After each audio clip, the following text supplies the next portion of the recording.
The prophecy of the Book of Daniel for the time of Ezekiel's temple. Introduction. This study of the prophecies of the Book of Daniel serves as a continuation of the Ezekiel temple prophecy and explains how the prophecies of the Book of Daniel apply to the period spanning from 1994 until the end of the world. The method of prophetic interpretation employed here also follows the approach used in the Ezekiel temple prophecy. How to read the charts. To align with the chronological orientation of the Ezekiel temple prophecy, the direction of time in all the charts presented here flows from right to left. Daniel chapter 1. The current time of Daniel chapter 1. The final verse of the book of Ezekiel, Ezekiel 48, verse 35, concludes with the words, "The name of the city shall be the Lord is there," and leads into the book of Daniel. The period of the Jehovah Shema, as described in the Ezekiel temple prophecy video, was from the 3rd year of Jehoiakim, 606 BC, as mentioned in Daniel chapter 1, through the 70 years of the Babylonian exile, the 70 weeks of Daniel chapter 9, and the 4,000 cubits of Ezekiel chapter 47. This amounted to a total of 18,000 cubits, equivalent to 2,520 years, extending up to the year 1994. Therefore, based on the timeline of the Ezekiel temple, the year in which Daniel chapter 1 begins is 1995. 3 years of training. According to verse 5, Daniel and his friends received training for 3 years before standing before the king. Daniel was taken captive in the 3rd year of Jehoiakim's reign. However, since Daniel chapter 2 states that he stood before King Nebuchadnezzar in the 2nd year of his reign, the 3rd year of Jehoiakim corresponds to the 0 year, or accession year of Nebuchadnezzar. Following the same method, and based on the timeline of the Ezekiel temple, the 3rd year counting inclusively from 1995 corresponds to the year 1997. Daniel chapter 2. 5 kings or 5 kingdoms. The statue that Nebuchadnezzar saw in his dream is divided into 5 parts. Since the head of gold symbolized both King Nebuchadnezzar and the kingdom of Babylon, the 5 parts of the statue represent 5 kings as well as 5 kingdoms. Overlapping application is implied. In Daniel 2, verses 34 and 35, it is stated that, when the stone struck the feet of the statue, the iron, the clay, the bronze, the silver, and the gold were broken to pieces. However, in verse 45, which interprets this passage, the order is changed to the iron, the bronze, the clay, the silver, and the gold. The order of the bronze and the clay has been reversed. This indicates that the prophecy in Daniel chapter 2 was designed to be applied twice. 2 judgments. Verses 34 and 35 state that the stone struck the statue's feet of iron and clay, whereas verse 45 states that the stone broke the iron, bronze, clay, silver, and gold, that is, the entire statue. Just as the book of Revelation portrays Babylon as the final kingdom of the world, this demonstrates that the feet which symbolize the final kingdom of the world symbolize the entire statue.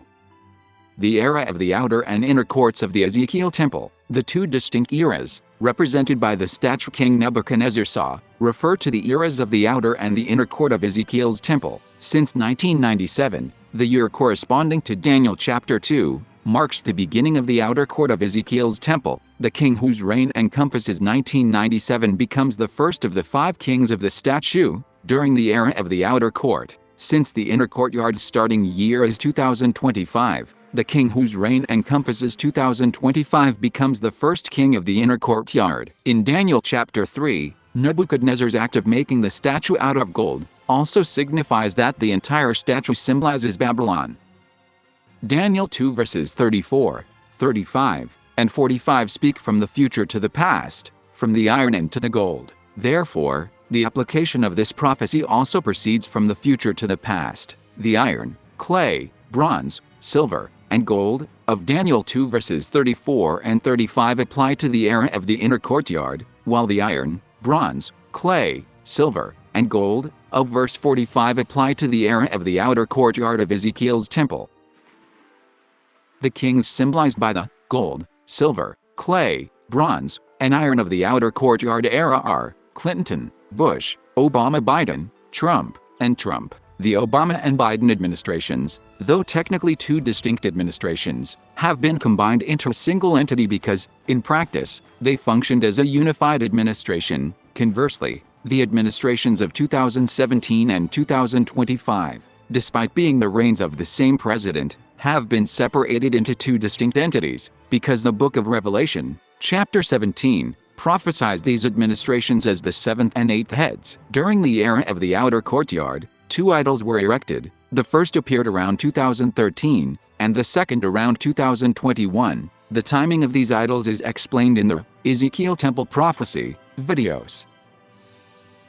In the era of the inner courtyard, the gold, silver, bronze, clay, and iron correspond to Trump, Jotham, Ahaz, and Hezekiah. Here, too, for the same reason, the two Trump administrations have been distinguished and applied separately. The representation of Jotham, Ahaz, and Hezekiah as bronze, clay, and iron, respectively, stems from the fact that the books of Isaiah, Hosea, and Amos portray the eras of Uzziah, Jotham, Ahaz, and Hezekiah as the final era of the world. The events that took place during the era of Uzziah, Jotham, Ahaz, and Hezekiah in 2 Chronicles chapter 26 also mirror the era of the inner court of Ezekiel's temple. Stone. The stone that broke the statue symbolizes to the second coming of Christ. However, when viewed chronologically, it also refers to the force that overthrew the idolatrous regime of each respective era. Characteristics of kings. Gold, silver, brass, iron, and clay are all mineral substances. However, clay is composed of a mixture of inorganic and organic matter, making it a mineral with properties distinct from the others. In the description of the statue's feet, iron and clay were employed to illustrate their mutually incompatible nature. Therefore, the symbolism of clay indicates that this king possesses characteristics distinct from those of other kings. Daniel chapter 3. The time when King Nebuchadnezzar had the dream of the statue was the second year of his reign, which, according to the time of Ezekiel Temple, corresponds to the year 1997. In Daniel chapter 3, King Nebuchadnezzar made the image he had seen in his dream, and commanded all the nations and peoples of every language belonging to the Babylonian Empire to worship it. This idol was, in fact, a global icon. The height of this statue was 60 cubits, and its width was 6 cubits. A notable feature is the detailed and repetitive mention of the titles of the officials associated with the ceremony of worshiping the statue, the names of the musical instruments, and the number of people involved. When the dimensions of the statue are added to the count of all these repeatedly mentioned elements, the sum totals 165. That, in terms of the Ezekiel's temple time, corresponds to a duration of 23.1 years. Since the year corresponding to chapter 2 was 1997, adding 23.1 to 1997 yields the year 2020.1. This signifies that the year 2020.1 marks the beginning of the time when Nebuchadnezzar's image is enforced. The idol of the outer courtyard era. The mark of the idol. Jeremiah chapters 2 and 11 reveal the identity of this idol established in 2020. Jeremiah 11 verse 13 states the following: "For according to the number of thy cities were thy gods, O Judah, and according to the number of the streets of Jerusalem have ye set up altars to that shameful thing, even altars to burn incense unto Baal," as described in the prophecies regarding territorial boundaries found in Ezekiel chapters 45 and 47. Jerusalem, representing spiritual Israel, symbolizes the United States. Therefore, the number of cities refers to the number of U.S. administrative districts, and the number of Jerusalem streets refers to the number of streets in Washington, D.C., the U.S. capital. The United States comprises a total of 66 administrative divisions, consisting of 50 states and 16 external territories, and its capital, Washington, D.C., features 51 streets symbolizing the 50 U.S. states and Puerto Rico. The statement that the names of the gods correspond to the number of cities signifies that the sum of the name of this idol amounts to 66. Furthermore, the number of streets in Washington, D.C. refers to the number of places, or countries, where this idol were erected. When counting the name, one must count in English, as the nation represented by the Ezekiel Temple is the United States. Taking away God's glory even from young children. Micah 2 verse 8 states, "Even of late my people is risen up as an enemy. Ye pull off the robe with a garment from them that pass by securely as men averse from war. The women of my people have ye cast out from their pleasant houses. From their children have you taken away my glory forever." Those who pass by securely as men averse from war implies that the current era is not a time of war, and pulling off the robe with a garment signifies depriving them of their livelihoods. The act of casting out from their pleasant houses indicates that worshipping Baal is inextricably linked to the destruction of the family institution. The phrase, "From their children have you taken away my glory forever," refers to the act of forcibly compelling even young children to receive the mark of the idol. King seeketh an idol Chitin. Amos 5 verse 26 states, "You also carried seeketh your king and Chitin, your idols, the star of your gods, which you made for yourselves." A passage related to this also appears in Acts 7 verse 43. "Yet ye took up the tabernacle of Moloch, and the star of your god, Remphan, figures which ye made to worship them, and I will carry you away beyond Babylon." Seeketh and Chitin refer to the star-worshipping idols that existed during the Assyrian era. Designating the king as Seeketh and the god as Chitin indicates that the king is associated with idols and signifies that when judgment befalls those who fashioned these idols, their king will be cut off. The fact that this idol is referred to as the likeness of a star, rather than simply as a star, suggests that it does not designate a specific star, but rather implies that its physical form resembles that of a star. Since knowledge regarding viruses did not yet exist in ancient times, the imagery of a shining star was employed to visually represent the appearance of a virus. That idol also looked like a smooth stone. In Isaiah 57 verse 5 also issues a warning that this idol will place your young children in danger. Verse 6 states that those who fashioned this idol would derive their gain from it, declaring, "Among the smooth stones of the stream is thy portion, they are thy lot, even to them hast thou poured a drink offering, thou hast offered a meat offering." In other words, the act of offering a tribute of water to smooth stones indicates that these smooth stones represent a method of administering medicinal fluids. Placing memorial signs behind the door and the doorposts. In Isaiah 57 verses 7 and 8, one characteristic of this idol is described as having placed your remembrance behind the door and the doorposts. The remembrance mentioned here refers to a reminder sign, like an informational sign, that serves to remind one of what needs to do regarding that idol. In other words, it refers to the act of affixing a notice related to that idol to a door or entrance wall, with the intention that passers-by will see it and carry out the requirements demanded by that idol. Gad and Mini. Isaiah 65 verse 11 states that, "But ye are they that forsake the Lord, that forget my holy mountain, that prepare a table for that troop, and that furnish the drink offering unto that number." Gad signifies an army, while Mini signifies number. The act of preparing a table for Gad points to the imposition of idolatry, and the pouring out of a drink offering to Mini indicates that the idol referred to by the number mentioned in Jeremiah 2 verse 28 is associated with drink offerings. A pillow tied to armholes. Ezekiel 13 verse 18 said, "Woe to the women that sew pillows to all armholes, and make kerchiefs upon the head of every stature to hunt souls." The pillow is interpretive translations. The act of wearing a pillow on one's forearm depicts the appearance of wearing an armband, since it was threaded to bound to the forearm. This also could imply that it was medically injected directly into the forearm. This indicates the method that will be used to enforce the worship of the idol. Crafting a towel to be worn around the head served as a metaphor for policies related to disease control, utilizing the act of wearing a mask as a means to garner public support. It can also be anticipated that, in the end times, people will be incited in a similar manner to enforce the mark of the beast. Verse 19 states that they will dishonor God for the sake of bread. This indicates that those who have not received the mark of the idol, or beast, will face economic hardship.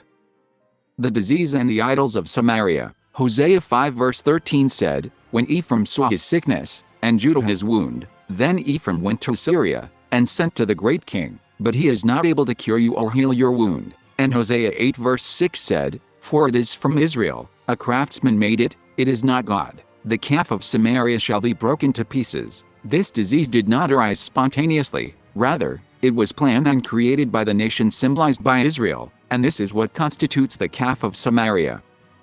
The consequences of worshipping the calf of Samaria. Hosea 9 verse 11 states that, "The glory of Ephraim who worship the idol of the calf of Samaria shall fly away like a bird, no birth, no pregnancy, no conception." This idol created by the Israelites is a disease that prevents conception or childbirth. Judgment upon the one who made this idol. In Hosea chapter 10, it is stated that, "The idol shall be carried to Syria and Ephraim shall be put to shame, and Israel shall be ashamed of his idol." Furthermore, Samaria's king shall perish like a twig on the face of the waters. It is also declared that the king of Israel shall be utterly cut off, and that in his place, Assyria shall be their king. Two sins, Baal and the calf. Regarding the judgment for this sin, Hosea 10 verse 10 states, "When I please, I will discipline them, and nations shall be gathered against them when they are bound up for their double iniquity." Hosea 13 verse 1 and 2 states that, their first sin was serving Baal, and their second sin was making the calf of Samaria, and compelling worshippers to kiss the calves. Compelling one to kiss the calf refers to forcing them to receive the mark of the idol. The mark of the beast, in the era of the inner courtyard, the mark of the beast described in Revelation 13, as being established during the final tribulation of the world, will be enforced, in a manner similar to that of the mark of the idol explained above. However, rather than through the method symbolized by drink offering, it will involve the physical affixing of a device, resembling an electronic funds transfer system that governs people's ability to buy and sell. Daniel chapter 4. The same prophecy is the prophecy in Daniel 11 verses 26 and 27. This prophecy indicates that the king, symbolized by King Nebuchadnezzar, would lose his royal authority for a time. The events concerning this are also in Daniel 11 verses 26 and 27. In Ezekiel chapter 17, the king of the north and the king of the south, who appear in Daniel chapter 11, are symbolized by Babylon and Egypt. Furthermore, by representing these two nations with identical-looking eagles, it was conveyed that they are, in fact, the same country. Daniel 11 verse 26 states, "Those who eat from the king's provisions will try to destroy him, his army will be swept away, and many will fall in battle." Those who eat from the king's provisions refers to royalty, and in modern times, it refers to those closest to the president. The statement in verse 27 that "but it shall not prosper, for yet the end shall be at the time appointed," signifies that this king will return once the proper time arrives. This time refers to the end of the 7 times, mentioned in Daniel chapter 4.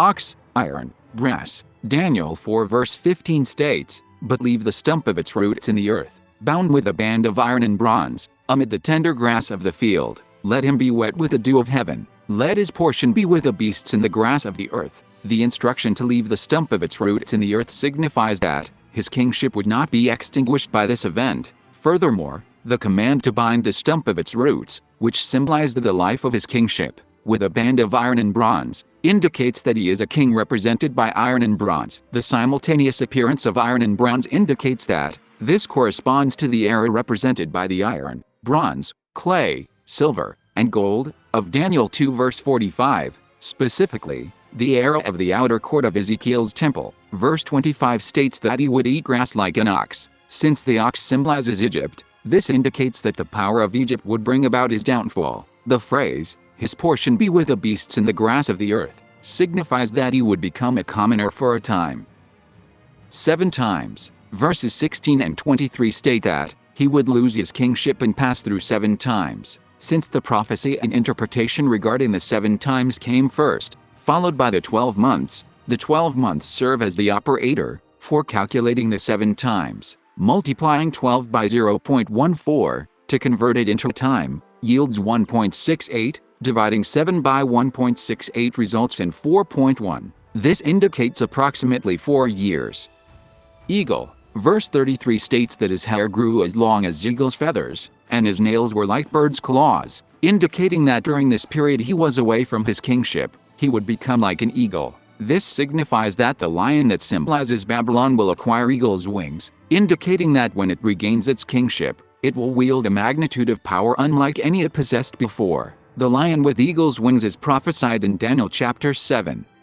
Daniel chapter 5, 1,000 people. King Belshazzar hosted a banquet and invited 1,000 of his nobles. The mention of 1,000 people was intended to indicate the specific era to which this prophecy refers. When calculating prophetic periods, one must first determine whether the operators to be used in the calculation are included within the prophecy itself. Here, since it is stated that 1,000 people worshipped 6 idols, gold, silver, bronze, iron, wood, and stone, the number of idols serves as the operator for calculating the figure of 1,000 people. Multiplying 6 by 0.14 yields 0.84, subsequently, dividing 1,000 by 0.84 and reducing the result by 41.5 results 28.476. This method was explained in the Ezekiel Temple Prophecy. If you add 28.476 to 1993, the first year of the first king's reign, you get the year 2021.476. Gold and silver vessels. King Belshazzar ordered the gold and silver vessels that had been taken from the temple in Jerusalem to be brought in to be used as drinking cups. In the context of the prophetic vision of Ezekiel's temple, since Babylon, Egypt, Assyria, and Jerusalem all prophetically refer to the same nation, gold and silver designate the first two kings associated with the statue, and the instruction to bring the gold and silver vessels indicates that Belshazzar was the third king. Since the time frame of this prophecy is 2023, a period corresponding to the era of the outer court of the Ezekiel's temple, Belshazzar refers to the king symbolized by clay, within the sequence of gold, silver, clay, bronze, and iron. However, only the gold vessels were brought. The fact that only the gold vessels were brought indicates that the king symbolized by silver was not included in the destruction of Babylon that occurred in this prophecy. The identities of these kings were explained in Daniel chapter 2. Related to Tyre, according to 2 Chronicles 2 verse 7 and verse 14, the six materials, gold, silver, bronze, iron, wood, and stone, are all associated with Tyre. This serves to indicate that the destruction of Belshazzar's Babylon foreshadows the destruction of Tyre. If Belshazzar symbolizes the king of a Babylonized Jerusalem, and, by extension, symbolizes Tyre, then, according to the book of Ezekiel, the one destined to destroy Belshazzar's Babylon, or Tyre, is Nebuchadnezzar of Babylon. In other words, this signifies that within the modern nation represented by Jerusalem, the regime symbolized by Belshazzar will be brought to an end by Nebuchadnezzar, and the regime symbolized by Nebuchadnezzar will subsequently assume the presidency. Mene, tekel, a parson. Mene was explained as counting, and tekel as weighing. While a shekel is a unit of weight, when counting silver coins, it also refers to the number of coins. Mene was mentioned twice and tekel once, so the ratio of mene to tekel becomes 2:1. Since mene signified the counting of the kingdom of Babylon, and tekel signified the weighing of Belshazzar, Belshazzar's reign corresponds to the period resulting from the calculation of 1/2. Since the period symbolized by the 1,000 people mentioned earlier extended up to 2021.476, adding 3.571 to this figure yields 2025.047. This indicates that a new regime will take office in 2025. 1 in 2 persons. The writing inscribed on the wall read, Mene, tekel, a parson. The word mene appeared twice, and the plural form, a parson, meaning to divide, was used. However, in interpreting this, Daniel mentioned mene only once, and used the singular word, paris instead of a parson. Since mene appears twice, the plural form, a parson was used, and the fact that mene was spoken twice signifies that there are two individuals destined to face this judgment, and the fact that mene was used once when explaining the prophecy, and that the term, a parson was not repeated, but replaced instead by the singular form, paris, indicates that the mene and paris cited in the explanation refer to one of these two individuals. In other words, this indicates that one of these two kings is present in 2023, the point in time of this prophecy. Darius the Mede. It is stated that Darius was 62 years old when he acquired Babylon. The method for converting a person's age into a prophetic time frame involves using the square root, in accordance with a pattern observed in the ages of Uzziah, Jotham, Ahaz, and Hezekiah, as presented in 2 Chronicles 26 onwards. The square root of 62 is 7.87. Since the regime symbolized by the bear, representing Media and Persia in Daniel 7, began in 2017, adding 7.87 to 2017 yields 2024.87. Therefore, Belshazzar's reign actually ended in 2024.87. Daniel chapter 6, 123 people. Darius appointed 120 satraps and 3 administrators. 120 plus 3 equals 123, and 123 is 17.2 years. If you add 17.2 to the year 2024.8, when Darius became king, you get 2042. This indicates that the regime associated with Babylon will persist until the year 2042. The precise timing is 2042.865. It is explained in Daniel chapter 9. 30 days. Political legislation. According to verse 7, all the royal administrators, prefects, satraps, advisors, and governors, with the exception of Daniel, spoke to the king and proposed the enactment of a decree. stating that for the next 30 days, anyone who makes a petition to any god or human being, other than the king, shall be thrown into the lion's den, since it refers to both God and man, stating, "Whosoever shall ask a petition of any god or man." This indicates a political bill, not a religious one.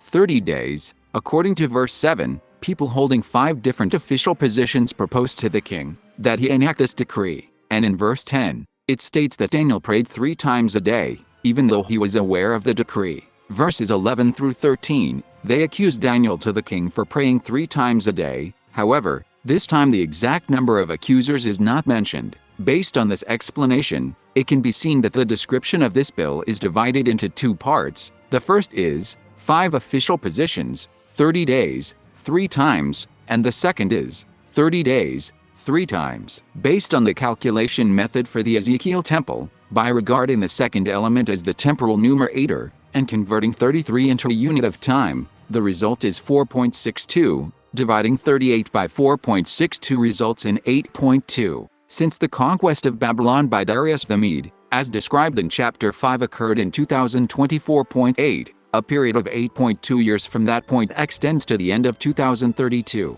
Just as the 123 individuals mentioned earlier represented the duration of the Babylonian regime, this is intended to represent the tenure of Darius. Daniel chapter 7. The year of Daniel chapter 7. In the first year of King Belshazzar, the time when Darius the Mede conquered Belshazzar's Babylon in Daniel 5, and when Darius was 62 years old, corresponds to the year 2024.8 according to the chronology of Ezekiel's temple. Furthermore, in Daniel chapter 6, the era of Darius in Babylon was from 2024.8 to 2042 as the time frame of Ezekiel's temple. Therefore, the era of Ezekiel chapter 7 begins in the year of 2024.8.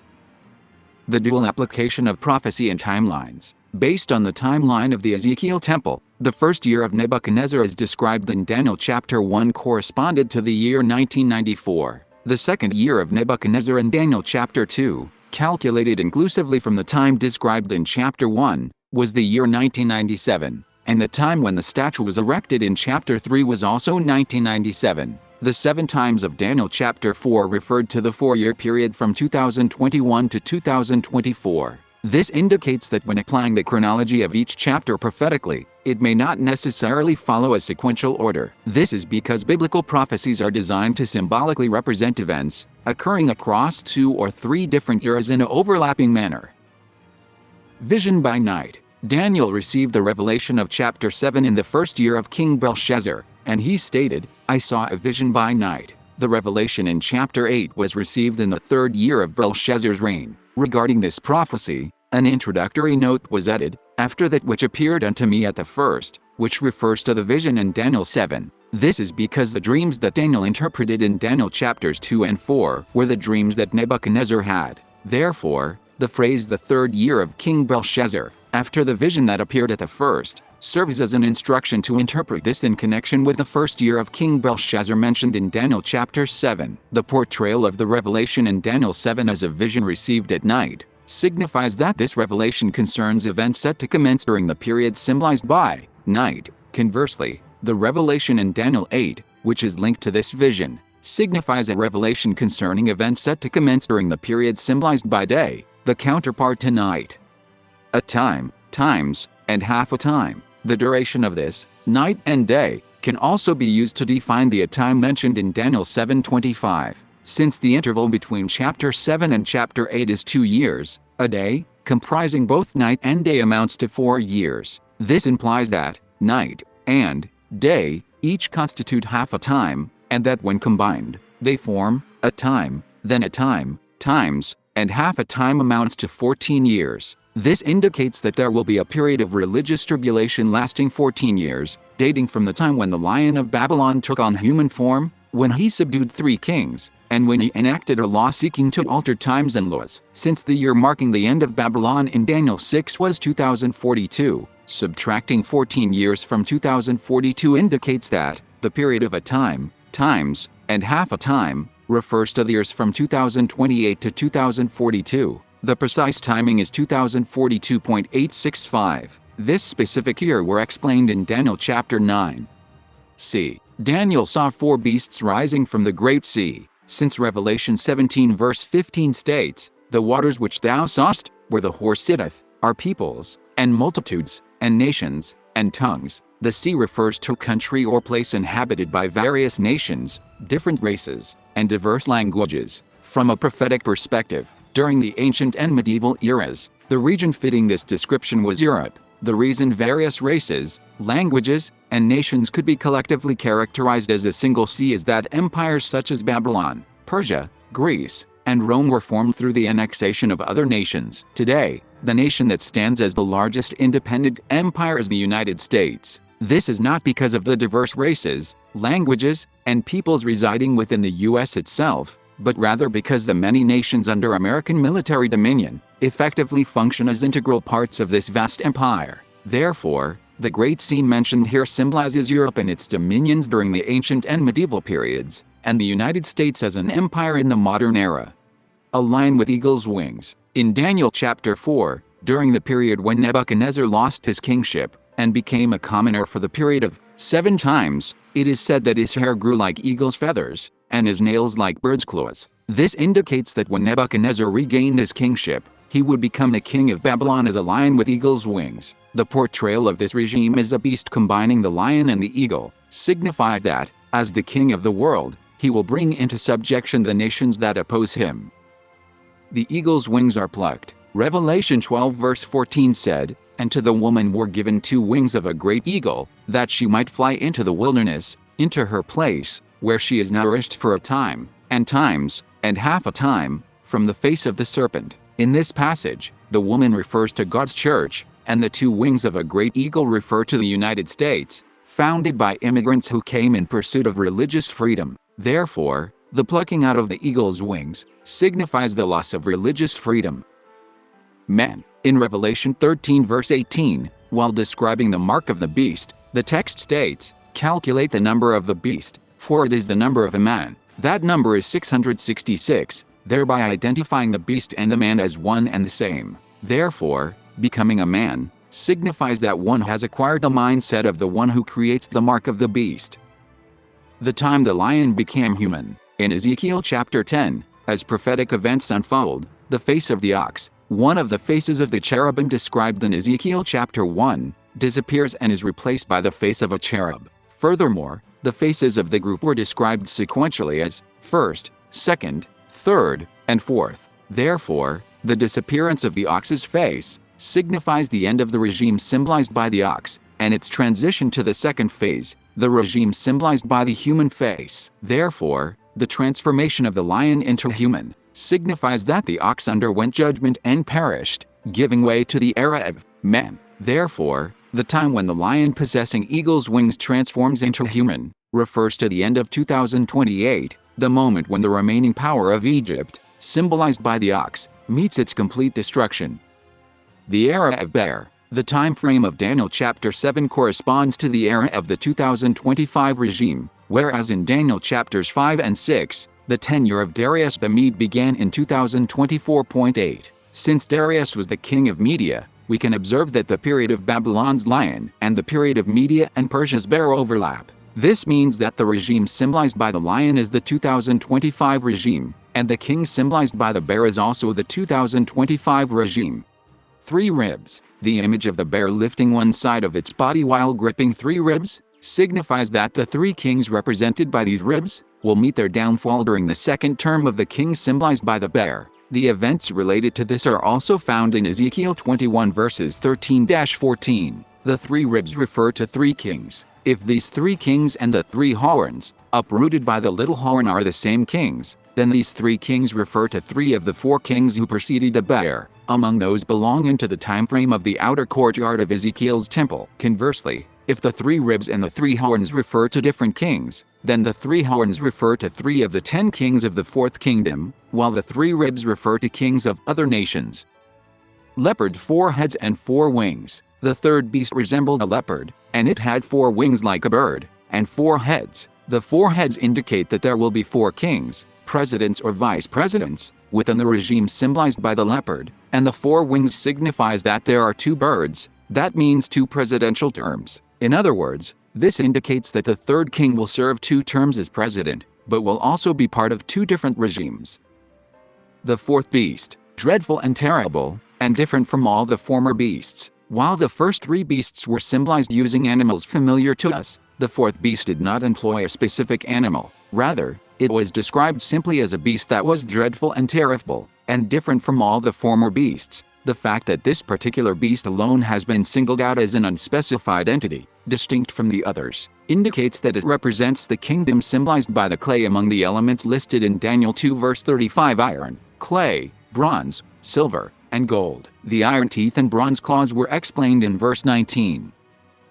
Iron teeth. It was stated that this beast had great iron teeth, and the iron represents the fourth king in the statue described in Daniel chapter 2. The fact that the feet connected to the legs of the statue are also composed of iron and clay indicates that the statue's fourth kingdom extends into the area of the feet. The statement that the fourth beast was not entirely iron, but rather had teeth of iron, indicates that this period corresponds to the feet. The fourth beast. Although the 4 beasts were identified as 4 kings who would arise in the world, it was not stated that this fourth king would be the last king of the world. Isaiah 45 verses 1 and 2 states that, at the end of the age, a king, symbolized by Cyrus, will appear, and he will cause the nations to surrender and will shatter bronze and iron. Therefore, the 4 beasts in Daniel chapter 7 refer solely to the 4 kings belonging to Babylon and their respective regimes. Furthermore, we can discern that another king symbolized by a stone is to come thereafter. 10 horns and a little horn. It is stated that the fourth beast had 10 horns. 2 different explanations are provided regarding these 4 beasts. Verse 17 identifies them as 4 kings, while verse 23 describes the fourth beast as a fourth kingdom. Therefore, the interpretation of the 10 horns varies, depending on whether the fourth beast is viewed as the fourth king, or as the fourth kingdom. The fourth beast is the fourth king and 10 horns. If, as explained in verse 17, the fourth beast is interpreted as the fourth king, then these 10 horns indicate that the fourth king will have 10 allied nations. The prophecy concerning these 10 allied nations is also presented in Revelation 17 verse 12, which states, "The 10 horns are 10 kings who have not yet received a kingdom," thereby identifying these 10 horns as 10 kings of the future. In Zechariah 8 verse 13, these 10 nations are also described as 10 people from all languages and nations, thereby presenting each of these 10 nations as a distinct entity. The fourth beast and the 10 horns as the fourth kingdom. The beast in Revelation chapter 13. The beast described in Revelation 13 had 10 horns and 7 heads. Notably, the beasts mentioned in Daniel 7 also have a combined total of 7 heads: the lion, the bear, the leopard's 4 heads, and the fourth beast. And the fourth beast itself had 10 horns. And since the beast in Revelation 13 is described as being like a leopard, with feet like those of a bear, and a mouth like that of a lion, this beast appears to be a composite of the first 3 beasts in Daniel 7. Furthermore, the absence of a specific animal form also indicates that this beast is the fourth beast of Daniel 7. Therefore, the fourth kingdom symbolized by the fourth beast in Daniel 7 refers to the kingdom symbolized by the beast in Revelation 13. The kingdom symbolized by the feet and the head of the statue is the same kingdom. In the prophecy regarding the statue in Daniel chapter 2, Babylon was symbolized by the head of gold, Media Persia by the arms and chest of silver, Greece by the belly and thighs of bronze, and Rome by the legs of iron. The feet of the statue, composed of iron and clay, represent the Holy Roman Empire, which inherited the iron of Rome, and the nations of that era. The clay, the place where the stone that broke the statue struck, was its feet. And in the book of Revelation, the final kingdom of the world destined for destruction is referred to as Babylon. This shows that both the head and the feet of the statue symbolize Babylon. Therefore, when the prophecy of Daniel chapter 2 is repeated, the head and the feet of the statue represent the same nation. Consequently, the Holy Roman Empire, which symbolized the era of the statue's feet, also becomes the head of the statue in the subsequent era.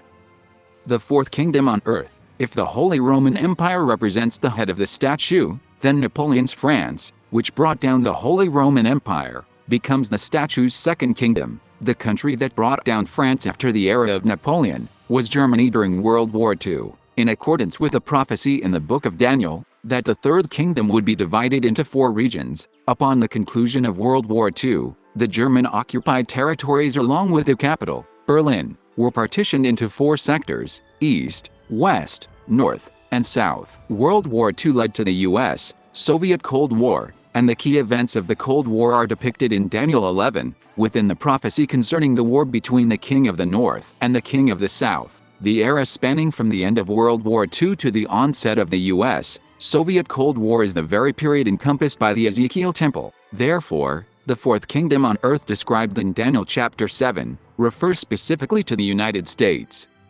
The 10 horns that will arise in that kingdom. Verse 24 states that the 10 horns are 10 kings who shall arise from that kingdom. Since the fourth beast, viewed as a kingdom, represents the United States, these 10 horns refer to the 10 kings who will arise within the United States. And because this fourth kingdom is the final kingdom of the world, these 10 horns specifically designate the final 10 presidents of the United States. Since the Ezekiel Temple symbolizes the final era of the world, these 10 kings also refer to the 10 presidents of the United States, who will exist from the time location of the temple begins, until the end of the world. Little horn. The little horn belonging to the fourth king, since the 10 horns belonging to the fourth king, refer to the 10 nations that will form an alliance with the fourth beast. The little horn that emerges from these 10 allied nations, refers to a single nation, or a king not included among these 10 allies. It was foretold that this little horn would speak arrogant words and persecute God's people. This tribulation refers precisely to the time of trouble, such as has not happened from the beginning of nations until then. However, the statement in Revelation 17 verse 16, that these 10 horns and the beast will bring the harlot to ruin and consume her with fire, indicates that during this period of tribulation, the destruction of the beast's idol will also take place simultaneously. The little horn that emerged from the 10 horns of the fourth kingdom, since it is stated that this little horn did not originate as one of the 10 existing horns, but rather emerged from among them, it is not an 11th horn, rather, it is a horn that will appear in the midst of the era of the 10 horns. Furthermore, since the prophecies in both Revelation chapters 12 and 13 feature 10 horns, this little horn is not a president of the kingdom of the fourth beast. Since it is stated that 3 of the first horns were uprooted by this little horn, the time of the little horn's emergence must be at least after the appearance of the first 3 kings. As explained above, the 10 horns of the fourth kingdom represent the 10 final presidents of the United States. Furthermore, since these 10 presidents refer to those who will reign from the time location of the wall of the Ezekiel Temple, it can be observed that the period in which the bear holds 3 ribs in its mouth overlaps with the period in which the little horn uproots 3 horns. Since the period during which the bear holds the ribs in its mouth corresponds to the bear's second term, the emergence of the little horn and the uprooting of the 3 horns will also occur during the second term of the king symbolized by the bear. 1,000 times 1,000, and 10,000 times 10,000. Daniel 7 verse 9 states that his throne was flaming with fire, and its wheels were all ablaze. This refers to what the 4 living creatures in Ezekiel chapter 1 symbolize. And verse 10 used the units of 1,000 and 10,000 when referring to the number of angels. This signifies 1,000 times 1,000, and 10,000 times 10,000. And in Ezekiel's temple, multiplying 2 identical numbers denotes the length and width of a perfect square. Therefore, this number can be viewed as a square with sides of length 1,000, and a square with sides of length 10,000. According to the calculation method for Jehovah Shammah, in Ezekiel chapter 48, the sum of the lengths of all sides of a square is regarded as the square's magnitude of time. Therefore, the time magnitude of a square with a side length of 1,000 is 4,000, and the time magnitude of a square with a side length of 10,000 is 40,000. This method of calculation was explained in the Ezekiel Temple prophecy. If you add these 2 lengths, the result is 44,000. And if you convert 44,000 into time, it becomes 18. Since the time frame of Daniel chapter 7 is 2025, adding 18 to 2025 yields the year 2043. Since this period is designated as the time when judgment begins, this date refers to the point at which the most holy place commences, within the temple of the Ezekiel Temple. Consequently, the year 2043, specifically 2043.42, marks the year in which the door to the most holy place is situated. The death of the beast and the second coming of Christ. It was said that the beast was slain while the little horn was speaking. Since the horn is attached to the beast's being put to death also signifies the destruction of the horn. In other words, the horn and the beast, its mother, perish together. The fact that the horn spoke with a loud voice indicates that this is a time of tribulation. Verse 12 states that, as concerning the rest of the beasts, They had their dominion taken away, yet their lives were prolonged for a season in time. The rest of the beasts mentioned here refer to the beasts that preceded this fourth beast, the regimes that have already come to an end. Nevertheless, the statement that only the fourth beast was slain, while the lives of the remaining three beasts from the past were preserved, serves to indicate that the judgment did not conclude at this point, but rather that there exists a separate appointed time, when judgment will be executed upon all people and nations that have ever lived in the world. Three different sections, verses 1 through 14, presented the content of the revelation, spanning from the time of the beasts to the second coming of Christ. Beginning with verse 15, the interpretation of the prophecy is presented. Here, too, it has been interpreted by grouping the content into three distinct sections, structured around the framework spanning from the time of the beasts to the second coming of Christ. The first part consists of verses 15 through 18, the second part of verses 19 through 22, and the third part of verses 23 through 27. First interpretation: the four beasts are four kings. Verse 17 states, "The four great beasts are four kings that will rise from the earth." As explained above, these four kings refer to four future regimes, centered on the time when the inner courtyard of the Ezekiel temple begins. The reference to the salvation of the saints found in verse 18 indicates that this first interpretation has concluded. Second interpretation: the fourth beast, iron and bronze, the fourth king of the outer courtyard. While verse 7 merely stated that the fourth beast possessed teeth of iron, verse 19 added bronze, specifying that it had teeth of iron and claws of bronze. If these four beasts are interpreted as four kings, then, following the sequence presented in Daniel 2 verse 45, the fourth king corresponds to the king symbolized by iron, and chronologically, he becomes the fourth king of the inner courtyard within the Ezekiel temple. However, if we follow the sequence presented in Daniel 2 verse 45, bronze and iron refer to the fourth king of the outer courtyard era. Therefore, the fourth beast mentioned in verse 19 refers to the fourth king of the outer courtyard era. The 10 horns in the other. Since the time frame of the fourth beast points to the regimes of 2017 and 2025, the 10 horns mentioned in verse 24 refer to the 10 regimes that will exist leading up to the 2025 regime. These kings were explained in End Times Prophecies video. It was stated that another horn would emerge after the 10 horns. Since the 10th horn is the final one among the horns described here, this other horn refers to a horn that will appear after the 10th regime has begun. The fact that this other horn was not included among the 10 horns from the very beginning indicates that this horn is not a king of this nation. The statement that the same horn made war with the saints and prevailed against them indicates that this horn, along with the fourth beast from which it emerged, would subject the saints to tribulation. The reference to the second coming of Christ found in verse 22 signifies that the second interpretation concludes at this point. Third interpretation: the fourth kingdom of the earth. The fourth beast, specifically in its capacity as the fourth kingdom, was explained previously in the section titled, "The Fourth Beast and the 10 Horns as the Fourth Kingdom." A time, times, and half a time, in verse 25, was explained in the section titled, "A time, times, and half a time." Daniel chapter 8, the third year of Belshazzar. The time frame of chapter 8 is the third year of Belshazzar's reign, Belshazzar being the king of Babylon. However, it was stated that the ram, the first beast appearing in this prophecy, symbolizes Persia, while the male goat that defeated the ram symbolizes Greece. Therefore, although Belshazzar was the king of Babylon, he is here symbolized as the king of Persia. If Belshazzar corresponds to the ram, then the goat that destroyed the ram would be Cyrus, or Darius the Mede, who brought about the downfall of Babylon. Consequently, this shifts the timeline back by one era. Since Daniel 7 begins with Babylon and Daniel 11 begins with Greece, it is not surprising that Daniel 8, situated between them, begins with the Persian era. In Daniel chapter 5, the king who overthrew Babylon was Darius the Mede, and that event took place at the end of 2024. Therefore, Belshazzar as he appears here symbolizes the regime of 2021, which was overthrown by the king represented by Darius the Mede. Consequently, the third year of Belshazzar corresponds to the year 2023. Furthermore, since the ram symbolizing Belshazzar possessed two horns, these two horns refer to the regime of 2021 and the regime of 2009.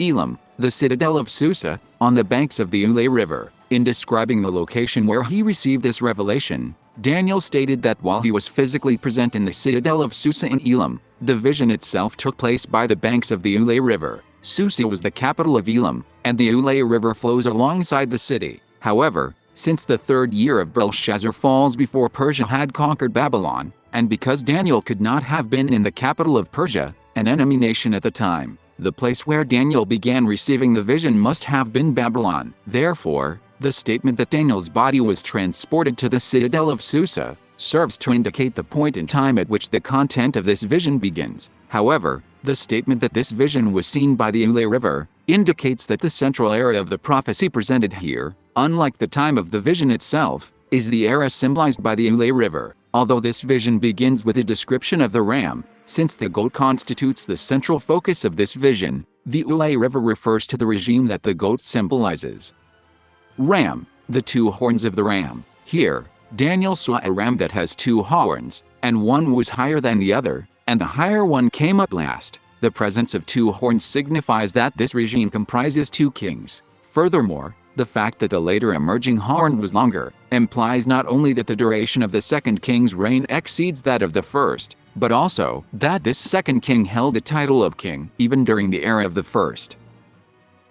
West, north, and south. It was stated that the ram pushed westward, northward, and southward. In Ezekiel's temple, time flows from east to west, and, because the north and the south are prophetically symmetrical, if the north represents the past, the south becomes the future. According to the verse 5, the goat came from the west, therefore, the ram is situated to the east of the goat. If, from the east, the north represents the past and the south represents the future, then the ram must head toward the north, the past, and the south, the future, in order to strike the goat. As illustrated in the figure below, this depicts a situation in which the regimes of 2009 and 2021, symbolized by the two horns of the ram, stand in opposition to the regimes of 2017 and 2025, which are symbolized by the goat. Counting from the 2009 regime, the first horn of the ram, the year 2017, lies in the future. Furthermore, since the 2021 regime, the ram's second horn, falls between the two regimes of the goat, one side becomes the future, while the other becomes the past. Goat and the notable horn. A goat came from the west and traversed the entire surface of the earth, yet it did not touch the ground. The fact that it did not touch the ground indicates that this is not the period of the goat's administration. The third year of Belshazzar refers to the time when the conflict between the ram and the goat began, and third year of Belshazzar was the year 2023. Therefore, the prominent horn between the eyes of the goat refers to the regime of 2017. Four horns. In verse 7, after the goat struck the ram, verse 8 states that the goat's prominent horn was broken off, and in its place four prominent horns grew up toward the four winds of heaven. Since this period follows the downfall of the ram, and thus occurs after the goat has already seized power, the fact that the goat's first horn was broken does not signify that the goat lost its authority. Furthermore, the direction used earlier in connection with the ram and the goat demonstrates that the four horns of the goat do not refer to a different regime than the goat's first horn, since it is stated that the ram came from the east and struck the west, the north, and the south. These three directions also refer to the forces opposing the ram, which is the forces of the goat.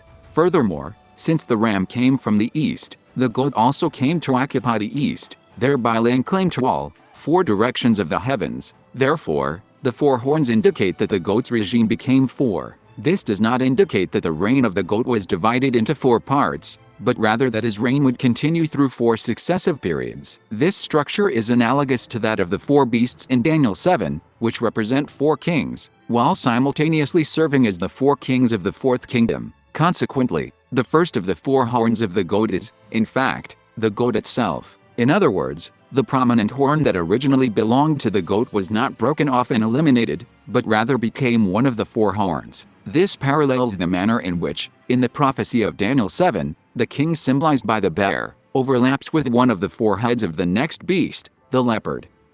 Little horn. From one of these four horns, a little horn emerged and grew exceedingly great toward the south, the east, and the glorious land. This little horn refers to the little horn described in Daniel 7 verse 19, the one that is to appear during the era of the fourth beast, or the fourth king. The little horn growing toward the east signifies its intent to strike against the regime symbolized by the ram. The south points to the future, while the omission of the north is due to the fact that the goat itself also symbolizes Nebuchadnezzar, who came from the north. The glorious land refers to God's church, indicating that the little horn would bring tribulation upon God's people. The daily. It was stated that the little horn abolished the daily sacrifice. However, the word sacrifice does not appear in the original text, and the word daily carries the meaning of continuance. In other words, it refers to change in a law that had been in effect since the founding of the nation. In explaining the reason why the daily is cut off, verse 11 states that it is against the prince of the host, while verse 12 attributes it to the reason of transgression. The prince of host indicates that this daily is a law belonging to the world, while the reference to sinfulness, by reason of transgression, indicates that this daily is a law belonging to heaven. In Ezekiel 8 verse 16, while describing the idols to be erected in the period of the inner court, it states, "Their faces toward the east, and they worshipped the sun toward the east." In Ezekiel's temple, the east is the direction where time begins. Therefore, the act of worshipping the sun while facing eastward indicates that this sun god is associated with time, a time or day symbolized by the sun. Therefore, the term daily mentioned here refers to an attempt, through religious legislation, to alter the law concerning time within God's 10 Commandments. Furthermore, it indicates that by doing so, the laws regarding religious freedom that had existed in that nation up to that point would be overturned. 2,300 evenings and mornings. Two angels. Two angels appear in verse 13. Since the vision of Daniel chapter 8 is described as the vision of the evenings and the mornings, these two angels represent, respectively, the eras of the evenings and the mornings. A man and man's voice, the human form and the human voice indicate that this is the era in which the lion became a man, as described in Daniel chapter 7, and also the era in which the four horns of the goat emerged. The man also refers to the era of the little horn, the period associated with the 2,300 evenings and mornings, mentioned in verse 13, when the daily sacrifice is taken away, and the sanctuary and the people begin to be given over. This period spans the years between 2025 and 2028. In accordance with the prophecy of the 70 weeks in Daniel 9, the dividing point falls at the year 2028.865. Between the Ule. The phrase, between the Ule indicates that the dominion of the goat represented by the Ule River is divided into two parts, and that the focal point of this prophecy lies within the era of the goat's dominion. Furthermore, this indicates that the time frame of verse 16 falls between the two regimes represented by the goat. Since the two regimes symbolized by the goat refer to the 2017 regime and the 2025 regime, the intervening period corresponds to the years 2021 through 2024. Fell upon my face. When the archangel Gabriel appeared to Daniel, Daniel is described as having fallen on his face to the ground. The act of placing his face against the ground signifies that the era of the goat represented by the Ule River corresponds to the era of Babylon. Furthermore, since the face constitutes the beginning of the era of the statue of Daniel 2, this also indicates that this moment serves as the dividing point marking the separation of a specific period. The time of the end. The time of the end mentioned here refer to the end of 2024, because the period of the outer court of the Ezekiel temple concludes at the end of 2024, and that is the year the ram's regime comes to an end. A deep sleep on my face. In verse 18, Daniel stated, "I was in a deep sleep on my face." The face touching the ground signifies the beginning of a certain period, and falling into deep sleep indicates a transition into a different era. The book of Zechariah 2 utilized sleep to represent a shift in both time and place. This era that Daniel was moved to is the era of verse 19. The time appointed the end shall be. In verse 19, referring to this era, it states, in the last end of the indignation, and once again mentions the time appointed the end shall be. Therefore, it signifies that the tribulation begins after the time of wrath has ended, and that this tribulation continues until the appointed time concludes. The end of indignation refers to the time when God's wrath against those who incited tribulation against his people comes to an end, while the end of the appointed time refers to the end of the regime or era that instigated the tribulation. In Revelation chapter 11, it is stated that there is first a period of tribulation, symbolized as 1,260 days or 42 months that God's saints must endure. Subsequently, there is to be another tribulation, symbolized as 3.5 days. This latter tribulation specifically refers to the time when God's wrath is manifested. Therefore, in terms of chronological order, the appointed time of the end marks the beginning of the time of wrath.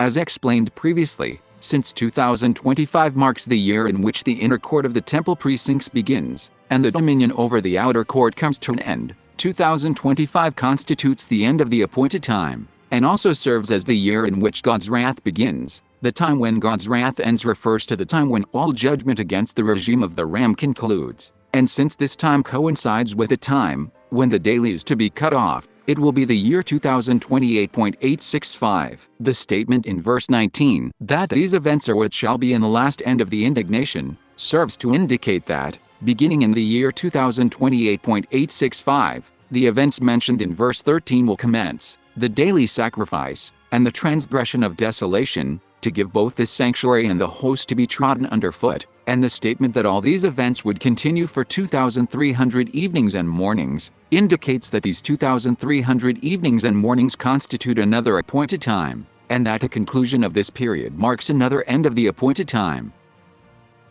Calculation for 2,300 evenings and mornings. Evenings and mornings. In verse 26, this vision is referred to as the vision of evenings and mornings, thereby attributing an independent significance to the concept of evenings and morning. Therefore, evenings and mornings should not be interpreted merely as a standard day, for if the term evening and morning were intended to represent a day, when this prophecy was given, the duration would have been specified in the unit of day, much like the timeframes found in other prophecies such as 1,260, 1,290, or 1,335 days. 2,300 evenings and mornings. As explained in Daniel chapter 7, evening to morning corresponds to 4 years. 2,300 times 4 equals 9,200. If 9,200 is reduced by a factor of 41.5, in accordance with the method of the Ezekiel temple, the result is 28.5 years. Since the vision in Daniel 7 was a revelation concerning the night, and the vision in Daniel 8 was described as a continuation of that in chapter 7, the term evenings and morning refers to the combined visions of Daniel 7 and 8. Applying 2,300, chapter 7 was a vision concerning the night. Therefore, when chapters 7 and 8 are combined, they constitute a vision concerning both night and day. And since the starting points of the 2,300 evenings and mornings, and the times, and half a time are identical as the time when the daily is cut off, the prophecies in Daniel chapters 7 and 8 overlap. The fact that the times, and half a time in chapter 7 amounts to 14 years, signifies that the duration of the revelation of the night is 14 years. Conversely, the duration of the vision of the day also spans 14 years. However, since these two periods overlap, the combined duration of both the night and the day ultimately amounts to 14 years. 2,300 evenings and mornings is 28.5 years, since this duration encompasses both night and day. Subtracting the 14 years of the night leaves 14.5 years remaining, and further subtracting the 14 years of the day leaves 0.5 years. Because the periods symbolized by the night and the day overlap, the total linear duration amounts to 14.5 years. The remaining 0.5 indicates that there is a 0.5-year difference between the end of the appointed time and the commencement of the purification of the sanctuary. Adding 0.5 years to 2042.865, the point at which the 14-year period ends, results in 2043.365. The year in which the most holy place begins within the Ezekiel temple was 2043.42. Since subtracting 2042.865 from 2043.42 yields 0.555, and taking into account the margin of error inherent in decimal calculations, the years 2043.365 and 2043.42 are effectively the same year. Daniel chapter 9. Darius the son of Ahasuerus, of the seed of the Medes. In introducing Darius, he was identified as the son of Ahasuerus the Mede. The Darius mentioned here is not the Darius found in the book of Ezra, but the Darius found in Daniel chapter 5. The recording of this king's father's name as Ahasuerus serves to prophetically indicate the specific time frame of this Darius' era. Ahasuerus is the name of the fourth king among the Persian monarchs mentioned in the Bible. The era of Darius, Darius of Persia, If the decree to rebuild the temple mentioned in Daniel 9 verse 26 is applied to Ezekiel's temple, then, given that Ezekiel's temple is a spiritual temple measured by an angel, and that the construction of this divinely commanded spiritual temple is described in the book of Haggai, the time when this decree for rebuilding was issued corresponds to the second year of Darius, as recorded in Haggai chapter 1. Furthermore, since Ezekiel's temple is divided into two eras, represented by the outer court and the inner court, the starting year for each court becomes the second year of Darius. Since the outer court begins where the wall commences, the year the wall starts marks the inception of the temple's construction. Conversely, as the inner court lacks a surrounding wall, the point where the inner court begins marks the start of the temple construction within that specific area. Therefore, the era in which the outer court wall begins, and the era in which the inner court begins correspond to the period, symbolized by the second year of Darius. The reigns of 4 kings. If the beginning of each courtyards of Ezekiel's temple corresponds to the era, symbolized by King Darius of Persia, then the eras preceding and following this period can also be symbolized by one of these 4 kings. Since the era marked by the beginning of the outer court wall corresponds to the Clinton administration, the preceding era, that of Reagan Bush, can be symbolized by Cyrus. Likewise, the subsequent 2 administrations, Bush and Obama Biden, can be symbolized by Artaxerxes and Ahasuerus. In the same manner, corresponding to the year 2025, which marks the beginning of the inner courtyard era, the Trump administration becomes the era of Darius, and the preceding Trump administration of 2017, which is linked to this Darius, becomes the era symbolized by Cyrus. Furthermore, the 2 subsequent administrations become those symbolized by Artaxerxes and Ahasuerus. Darius of Media and Darius of Persia. This structure reveals why Daniel 4 identifies the one who conquered Belshazzar's Babylon as Darius the Mede. For if the conqueror of Babylon had been identified as Cyrus, the cycle involving the use of the names of these 4 kings would have been interrupted, thereby rendering the structural framework of the dual application of prophetic history unclear. Therefore, the namesake Darius the Mede was employed to prophetically symbolize the same era as Darius of Persia. The year of accession and reign. Verse 1 mentions the accession year in which Darius was established as king, while verse 2 mentions the first year of his reign. In Daniel 5, when Darius conquered Babylon, he was 62 years old, and the prophetic time was the year 2024.87. Therefore, the year 2024 serves as Darius's accession year, and his first regnal year is 2025.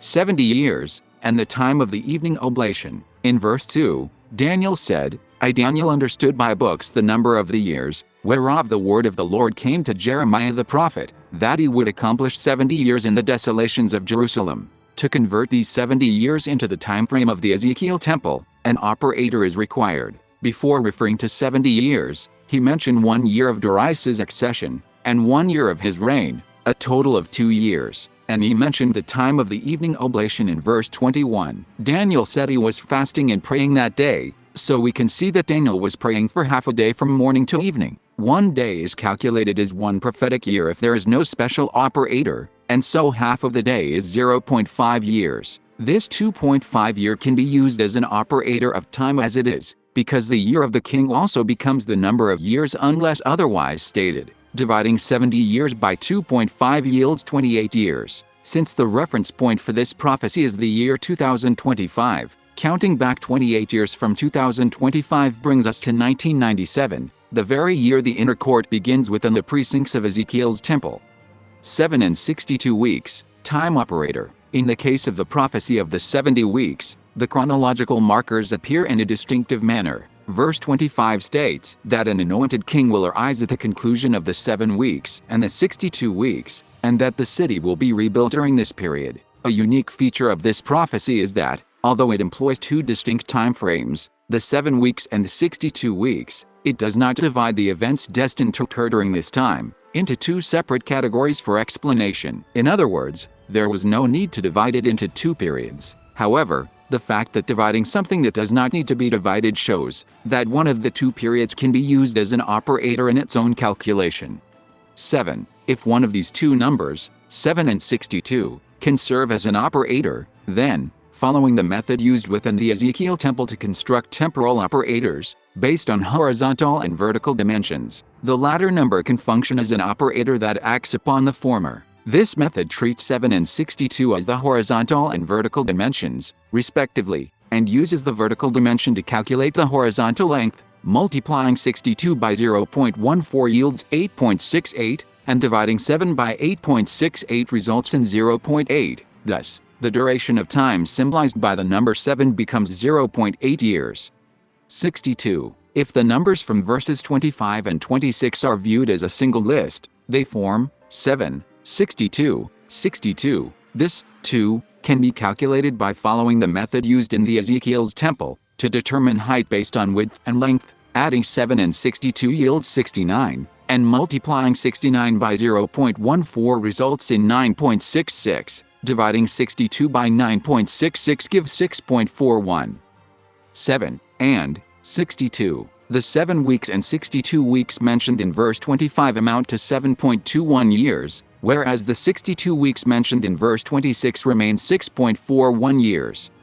The decree to rebuild Jerusalem. In the era of the inner court, the starting point of the 70 weeks prophecy is the decree to rebuild Jerusalem. The decree to rebuild Jerusalem appears in the books of Ezra and Haggai. However, since Daniel 9 places the relevant era during the reign of Darius the Mede, the decrees found in the book of Ezra cannot be directly applied in this context. Therefore, within Daniel chapter 9, one must specifically identify the period designated as the decree to rebuild Jerusalem. This period can be found in the phrase, "at the time of the evening oblation." If the intention were merely to denote a half-day, it would have sufficed to say, "from morning until evening." However, the specific mention of the time of the evening oblation, rather than simply the time of sunset, indicates that the hour of the evening oblation signifies a moment of particular significance.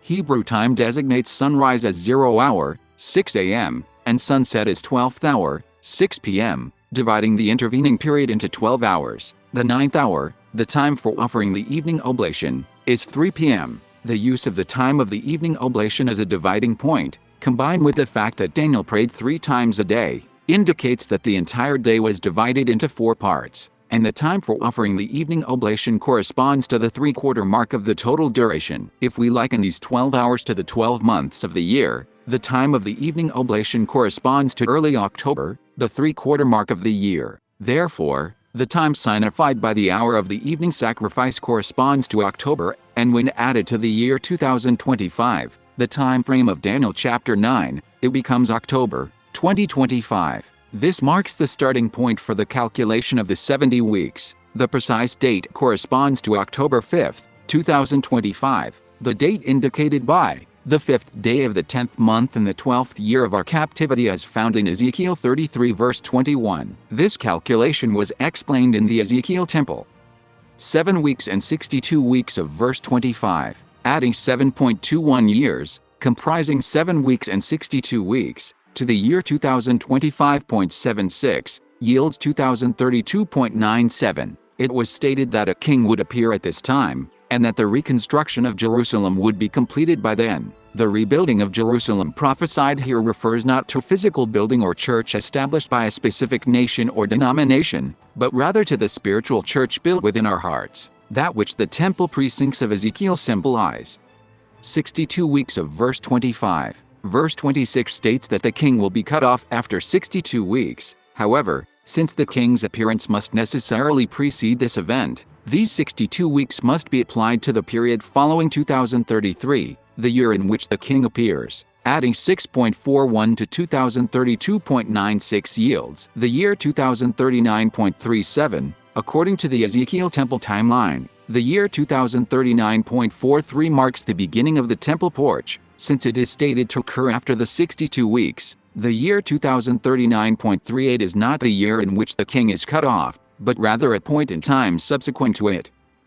The final week. Subtracting 62 weeks from 70 weeks leaves a remainder of 1 week. This remaining week is the one associated with the cross of Christ. Furthermore, since the measurements for the altar in the book of Ezekiel were applied directly as units of time, without undergoing further calculation, this final week is likewise applied directly as a period of 7 years. Since the cutting off of the king is an event that applies concurrently with the cross of Christ, the time of the king's cutting off corresponds to the midpoint of the 7-year period. beginning from the year 2039.38. The cutting off of the king signifies that the tribulation which has persisted up to that point comes to an end. However, according to verse 27, which states that at this time an abomination of desolation will be set up, and the judgment of wrath will continue to pour down until the end, we can discern that yet another tribulation will commence at this juncture. In Revelation chapter 11, this period is prophesied as a tribulation that will take place over the course of 3.5 days. Applying to the era of the outer court, since the outer court is twice as long as the inner court, to apply the period calculated above to the era of the outer court, that period must be doubled, twice the value of 7.21, derived from the 7 weeks and 62 weeks, is 14.42, thus, according to the time frame of the temple era, adding 14.42 years to 1994.625, the date of the decree to rebuild the temple in the outer court, yields the year 2009.045. If you add 12.82, the double of 6.41, to this, it becomes 2021.86, adding 7, twice the length of 3.5 years, which is half a week. To this point brings us to the year 2028.86. The year 2028.86 will be the year when the daily ceases, and when the abomination of desolation will be set up. Since 2028 is a year belonging to the inner court, and this year is the midpoint of the 7-year cycle, the starting year of the cycle falls at 2025.36. The similar time frame also appears in Ezekiel chapter 33. Ezekiel chapter 33 verse 21 and 22. According to the chronological calculation method used in the book of Ezekiel, the date mentioned in Ezekiel 33 verse 21, the 5th day of the 10th month of the 12th year of our captivity, corresponds to October 5th, 2025. Verse 22 mentions the evening of the previous day and the morning of the following day, beginning in 2025. The evening of the previous day refers to the latter half of 2024. While the morning of the following day refers to the first half of 2025. Since all three of these points in time are related to the news of the destruction of Jerusalem, they constitute the time of the destruction of Jerusalem. And since the destruction of Jerusalem symbolizes the end of the Babylonian captivity, it also marks the beginning of the rebuilding of the New Jerusalem. Therefore, the latter half of 2024 marks the time when the Jerusalem of the outer court is destroyed. Early October 2025 corresponds to the time of the evening oblation, described in Daniel 9, specifically, the moment the decree to restore and rebuild Jerusalem is issued, and the morning of 2025 points to the year 2025.36, the year the first 7-year period of the inner court begins. Daniel chapter 10, applicable era, starting date. The year of Daniel chapter 10 is the 3rd year of Cyrus, king of Persia. Since Daniel chapter 5 identifies the 2025 administration as the reign of Darius, the preceding administration becomes the reign of Cyrus. Consequently, the 3rd year of Cyrus corresponds to 2019, the 3rd year of the 2017 administration.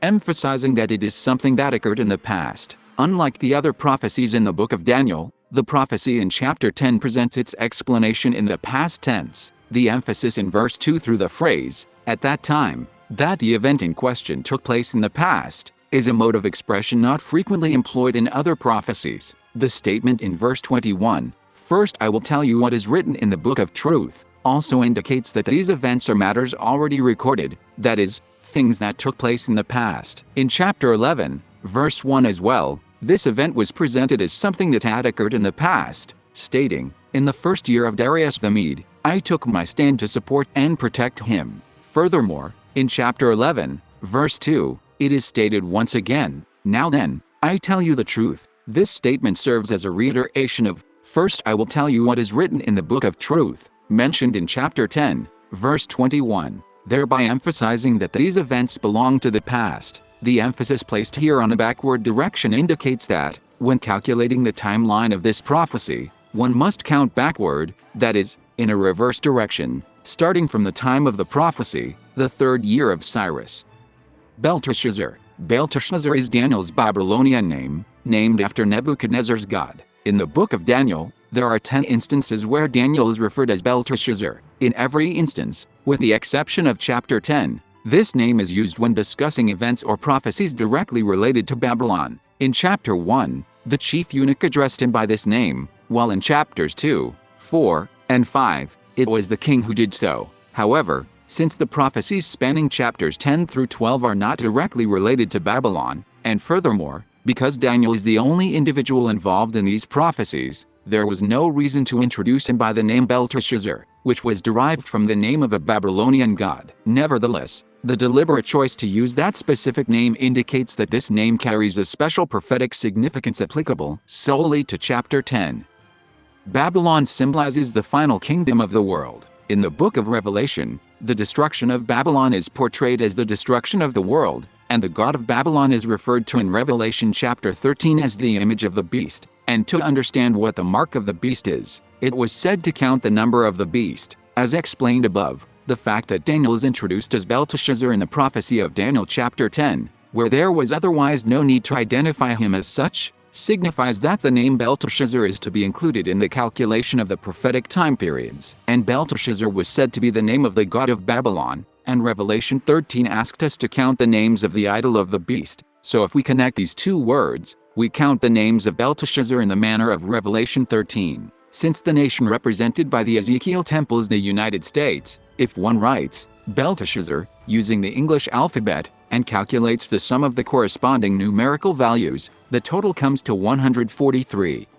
3 weeks, January 24th. In verses 2 and 3, it is stated that after receiving the revelation, Daniel fasted for 3 weeks in an effort to understand it. This account is divided into two parts. Verse 2 notes that he mourned for 3 weeks, while verse 3 specifies that he abstained from food during that same 3-week period. Explaining the same concept across two separate sections in this manner signifies that the 3-week is to be applied twice. However, in verse 13, while referring to this 3-week period, the duration is expressed using a different unit, 21 days. The fact that the same span of time is presented as 3 weeks in one instance and as 21 days in another indicates that the prophetic durations signified by these two expressions are not identical in length. Therefore, 3 weeks should be calculated twice as 3, and 21 days should be calculated as 21. January 24th is calculated as 25, the sum of 1 and 24,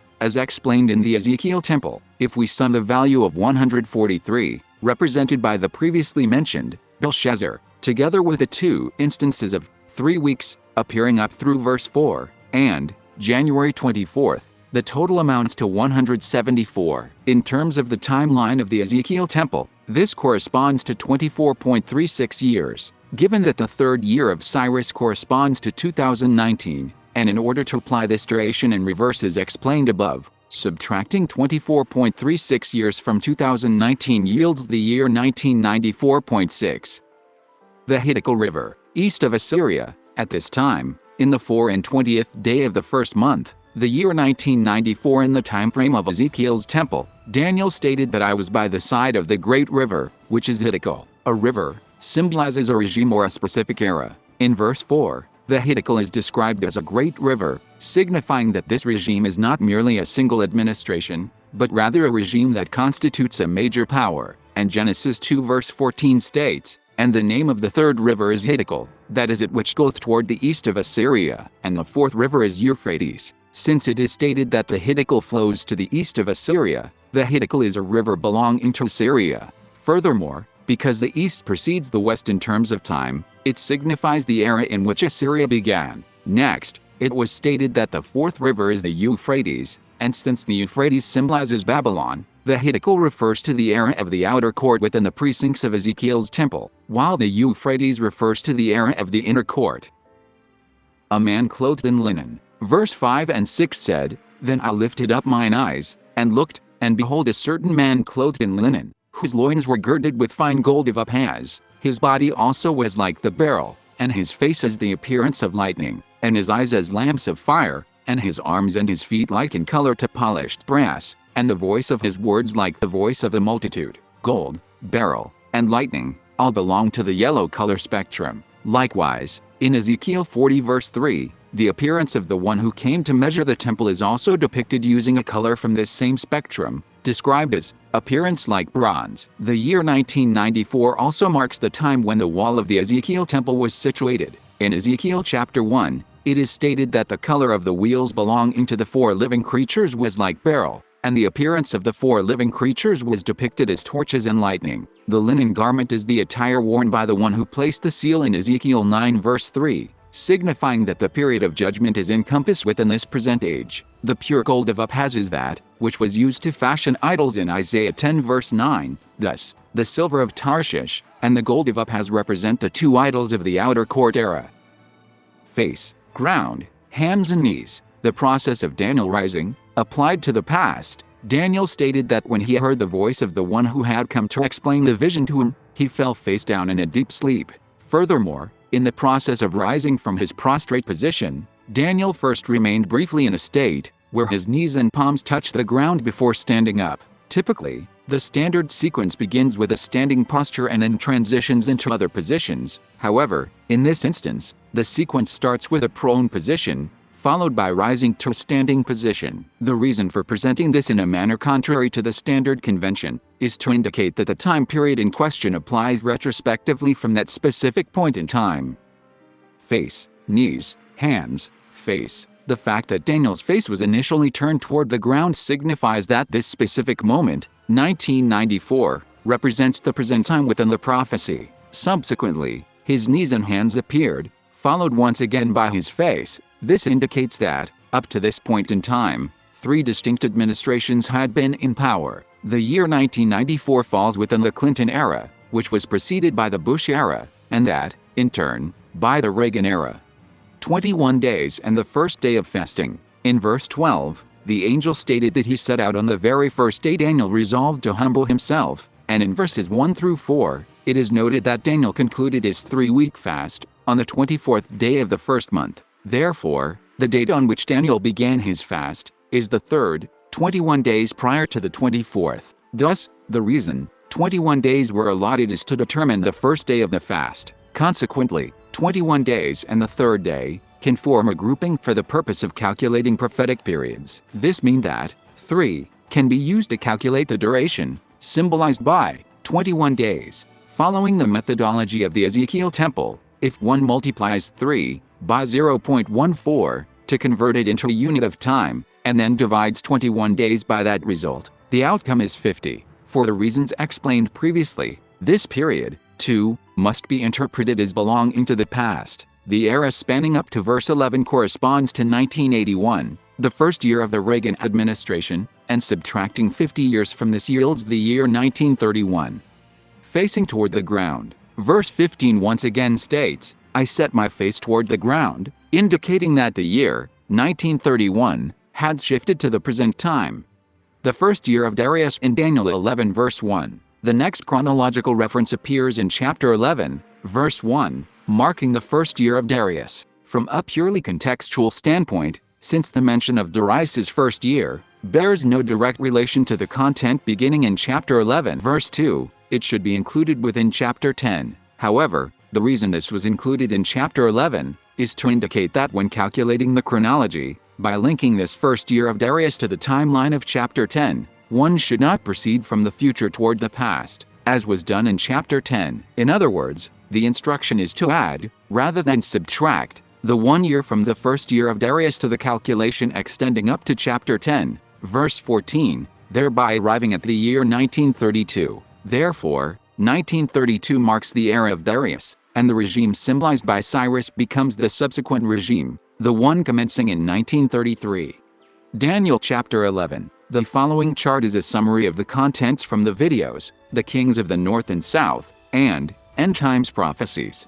From 1933 to the End of the World. Continued from chapter 10, Daniel 11 verses 2 to 4. It is said, Behold, there shall stand up yet 3 kings in Persia. Since the year 1933 represents the regime symbolized by Cyrus, and 1933 marks the era of President Roosevelt, the first of these 3 kings refers to the 3 presidents who would follow Roosevelt. Following Roosevelt came the Truman. Then, in accordance with the sequence of kings described in the Kings of the North and South video, the next 2 kings are Reagan and Bush, and fourth is the Clinton, and the Kingdom of Greece, struck by the 4th king, corresponds to the Reagan and Bush. These 4 kings are identified as the kings of Persia. Chronologically, Greece represents the subsequent era. The reason Greece could be the country attacked by the fourth king of Persia is because the Reagan and Bush administration was succeeded by the Clinton administration, which was then succeeded by the Bush administration. The Greek Empire, symbolized as a mighty king who will rise after the fourth king, refers to the Bush administration, and the four kingdoms that subsequently spread to the four corners of the earth correspond, in order, to the Obama, Trump, Biden, and Trump administrations. Daniel 11 verse 5, 21 and 22. The first of the four kings, the king of the south. One of those princes refers to the king possessing the greatest power among the other kings belonging to the king of the south. He refers to the regime of 1993, symbolized by the fourth wealthy king of Persia. This fourth king is also mentioned in verses 21 and 22. Daniel 11 verses 6 and 23. The second of the four kings, the king of the north. Verse 6 said, "And in the end of years they shall join themselves together." The they mentioned here refers to the kings of the south introduced in verse 5, and the fourth king of Persia, symbolized as a king of the south who is stronger than he, giving the daughter of the king of the south to the king of the north, refers to their concession of the 2016 election to the king of the north. The prophecy in verse 23 stating, "And after the league made with him he shall work deceitfully, for he shall come up, and shall become strong with a small people," refers precisely to the peace agreement between the king of the north and the king of the south mentioned in verse 6. Daniel 11 verse 7 to 9, and 25 to 28. The third of the four kings, the king of the south, when the second king, the king of the north, broke the covenant he had made with the south, the king of the south put forward a figure belonging to the first king's regime, to bring an end to the second king's rule and reclaim power. The second king, the king of the north, upon losing the election, prepares for war against the king of the south in an attempt to reclaim power. However, he ultimately does not carry out the plan, and instead returns to his original position. This event is also prophesied in verses 25 to 27. It was said that the king of the north would break his peace treaty with the king of the south and attack him, but he would not succeed, because the king of the south would devise a plan to attack the king of the north. Verse 26 states, "They that feed of the portion of his meat shall destroy him." These refer to the king of the north's close associates. In other words, it refers to the vice president. However, it was said that the plans of both kings would not succeed, yet the end shall be at the time appointed. The time referred to here is the 2024 election. Daniel 11 verses 10 to 12. His sons refers to the people who follow the king of the north, and they will come like a flood, indicates that a great multitude will gather. The stronghold of the king of the south refers to the capital of this country. This indicates that once the king of the south regains his throne, groups loyal to the king of the north will rise up in various places and fight, but they will fail, and many will be taken captive. This is a prophecy related to the Capitol riot that took place on January 6, 2021. He shall cast down many 10,000s, the event in which the third king, after successfully seizing power, struck down tens of thousands, refers to the imposition of the mark of the first idol, as mentioned in Jeremiah 2 verse 28 and 11 verse 13. This mark of the idol was explained in the section titled, "The Idol of the Outer Courtyard Era." Revelation 6 verse 3 portrays this as the king associated with the second seal, who was given a great sword to take peace from the earth, and cause people to kill one another. Daniel 11 verses 13, 28 and 29. The fourth of the four kings, the king of the north. In verse 13, it is stated that the king of the north will return with a large army after some time, that is, after certain years. The phrase "after certain years" refers to time, a year, in the original language, meaning a time, refers to a period of 4 years, as described in the prophecies of Daniel chapters 7 and 8. This indicates that in 2025, the king of the north, who was the second king, will return to the throne and become the fourth of the four kings. The prophecies in verses 28 and 29 also concern this matter. In verse 28, the word "return" is repeated twice. "Then shall he return into his land with the great riches, and his heart shall be against the holy covenant, and he shall do exploits, and return to his own land." This signifies that after the king of the north returns with great wealth, he will act against the holy covenant. Subsequently, he will carry out certain deeds, and thereafter return to his own land again. In other words, the timing of these two instances of returning is distinct. Returning with great wealth refers to having acquired a large amount of riches during the battle against the king of the south. To act against the Holy Covenant refers to planning and carrying out actions that contravene a previously made vow. This is also prophesied in Daniel chapter 4. The appointed time mentioned in verse 29 refers to the conclusion of the 7 times, found in Daniel chapter 4, and, in terms of the timeline of the Ezekiel temple, it designates the year in which the inner courtyard begins. Daniel 11 verses 14 and 30. After the king of the north returned, he said, "There shall many stand up against the king of the south." At that time, it said, "The robbers of thy people shall exalt themselves to establish the vision, but they shall fall." The robbers of thy people refers to those who have forcibly seized the possessions of the nation's inhabitants. Amos 8 verse 4 also revealed that, within this nation, there are those who swallow up the needy, even to make the poor of the land to fail. In Daniel 11 verse 30, these people are symbolized as ships of Kiddim, where ships represent wealth. The fact that they are mentioned in connection with the attack on the kings of the south indicates that they are the behind forces providing financial support to them. The statement that they exalted themselves indicates that they would rise up against the king of the north, while the indication that they would seek to fulfill their vision refers specifically to the prophecy concerning the ships of Kiddim. However, the prediction that they would ultimately stumble signifies that their plans, which appeared destined for success, would ultimately end in failure.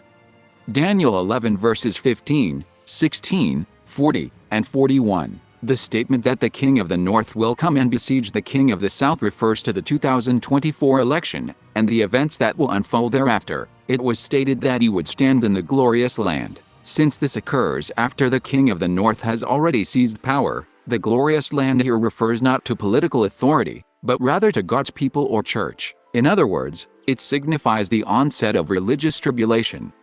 At the time of the end, referring to this time, verse 40 states, "At the time of the end," this refers to the year 2025, the time when the king of the north returns to become the fourth among the 4 kings. This period is designated as the time of the end, because 2025 marks the conclusion of the era of the outer court within the Ezekiel's temple, an era that symbolizes the age of Egypt. Verse 41 also mentioned that he would enter the glorious land. Daniel 11 verses 17 and 41 to 43. The king of the south would mobilize all the strength of his whole kingdom to fight the king of the north, but he would make peace with him. As a gesture of reconciliation, he would give him the daughter of woman. But this plan will ultimately fail. She shall not stand on his side, neither be for him. The daughter of woman refers to the calf, mentioned in Hosea 10 verse 6. Hosea 8 verse 6 also said, "For from Israel was it also, the workman made it, therefore it is not God, but the calf of Samaria shall be broken in pieces." Verses 41 through 43 state that, at that time, Edom, and Moab, and the chief of the children of Ammon shall escape from his hand. Since the term, leaders here, applies exclusively to Ammon, the meaning of this passage indicates that the people of Edom and Moab, along with the leaders of the Ammonites, will escape. Conversely, this implies that the leaders of Edom and Moab along with the people of Ammon will be captured. Verses 42 and 43 state that the king of the north will seize the treasures of Egypt, and that those belonging to Egypt will become his servants. This event is also prophesied in Ezekiel 29 verses 17 to 21. Daniel 11 verses 18, 19, 30, and 44 to 45. Verses 18 and 19 indicate that the king of the north will conquer various nations, that an individual will instigate a political rebellion, and that amidst these events, due to a stumbling block, the king of the north will lose his power. Regarding this matter, Daniel 11:30 states more details, "For the ships of Kiddim shall come against him, therefore he shall be grieved, and return, and have indignation against the holy covenant, so shall he do, he shall even return, and have intelligence with them that forsake the holy covenant." The distinctive feature of this passage is that the word returns is mentioned once again. Daniel 11 verse 44 states regarding this matter, "Tidings out of the east and out of the north shall trouble him, therefore he shall go forth with great fury to destroy, and utterly to make away many." Therefore, it can be seen that at this time, significant political turmoil will arise, along with the suppression of that turmoil. This matter is further addressed in verse 31. The phrase in verse 19, "He shall stumble and fall, and not be found," does not refer to his dying amidst conflict, or losing an election. Rather, it signifies his stepping down from power due to illness, or some other specific reason. After all these things. Daniel 11 verses 31 to 35. Verse 31 said, "And arms shall stand on his part, and they shall pollute the sanctuary of strength, and shall take away the daily sacrifice, and they shall place the abomination that maketh desolate. Arms shall stand on his part," points that there might be an event similar to the declaration of martial law. This daily is prophesied in Daniel chapters 8 and 9. According to the prophecy of the 70 weeks in Daniel 9, the time when this daily is cut off falls between the years 2027 and 2028. Verses 32 through 35 concern the time of tribulation that begins at this time. Daniel 11 verses 20 to 22. The two kings mentioned in verses 20 through 22 are the two kings who follow the king in verse 19. They refer to two of the four individuals, symbolized by the four heads of the leopard in the prophecy found in Daniel chapter 7. These two kings are the ones who will appear during the transition from the era of the third seal to the era of the fourth seal. The king of the north, who emerged during the era described thus far, corresponds to the third seal. Following these two kings, two additional kings will emerge. These two are the figures, symbolized by Death and Hades, who will appear during the era of the fourth seal. The two kings associated with this fourth seal are the king of the south and the king of the north, who appear in verses 36 through 45. Daniel 11 verses 36 to 39. Verse 36 introduces a king, whose defining characteristics are that he believes in no God and considers himself to be higher than all other gods. Therefore, this king is an atheist who believes in no religion whatsoever. Therefore, this king is not the one who brought about the tribulation that begins in verse 31. This is because the tribulation commencing in verse 31 is a religious tribulation, that one created by those who betray their covenant with God. In Ezekiel chapter 8, those who betrayed this holy covenant were depicted as individuals standing between the temple and the altar, facing eastward to worship the sun god. The fact that they worshiped the sun god toward the east indicates that they observe the day of the sun, while the presence between the temple and the altar signifies that they constituted a Christian sect. Therefore, the king in verse 36 is not the king associated with verse 31, but a different king. The statement made by this king that he would prosper until the indignation ceases, for what has been determined must be accomplished, points to the fact that God will use this king to judge those who brought about the tribulation.